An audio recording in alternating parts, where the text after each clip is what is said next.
રાજકોટ લોકસભા બેઠકના ભારતીય જનતા પાર્ટીના ઉમેદવાર અને કેન્દ્રીય મંત્રી પુરુષોત્તમ રૂપાલાએ ક્ષત્રિય સમાજ લઈને કરેલી ટિપ્પણીના કારણે તેઓ ક્ષત્રિયોના વિરોધને જોઈ રહ્યા છે। ત્યારે રૂપાલા ક્ષત્રિયોના વિરોધ વચ્ચે પાટીદારોને મનાવવા માટે મેદાને આવ્યા હોય તેમ સુરતમાં રૂપાલાએ પાટીદારોની મુલાકાત લઈ સંમેલનમાં હાજરી આપી હતી। લોકસભાની ચૂંટણીની જાહેરાત થઈ ગઈ છે ત્યારે ભાજપે મોટાભાગના ઉમેદવારો પણ જાહેર કરી દીધા છે, જેમાં રાજકોટ લોકસભા બેઠક પરથી ભાજપે કેન્દ્રીય મંત્રી પુરુષોત્તમ રૂપાલાના નામની જાહેરાત કરી હતી। જો કે રૂપાલાએ એક કાર્યક્રમમાં ક્ષત્રિય સમાજને લઈને ટિપ્પણી કરતા ક્ષત્રિય સમાજમાં પુરુષોત્તમ રૂપાલા સામે ભારે આક્રોશ જોવા મળ્યો હતો અને રૂપાલાની ટિકિટ રદ કરવાની માંગ સાથે ક્ષત્રિય સમાજ દ્વારા વિરોધ કરાઈ રહ્યો છે।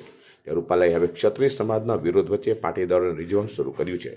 તો આજે એટલે કે રવિવારના રોજ પુરુષોત્તમભાઈ રૂપાલા સુરતના મહેમાન બન્યા હતા। ક્ષત્રિય સમાજ દ્વારા રૂપાલાનો કરાઈ રહેલો ભારે વિરોધ વચ્ચે રૂપાલા હવે પાટીદારોના શરણે આવ્યા છે। ત્યારે આવનાર સમયમાં પણ રૂપાલાને કઈ દિશામાં જાય છે તે જોવું રહ્યું। અઝર કુર્સી સાથે હર્ષદ સેઠા।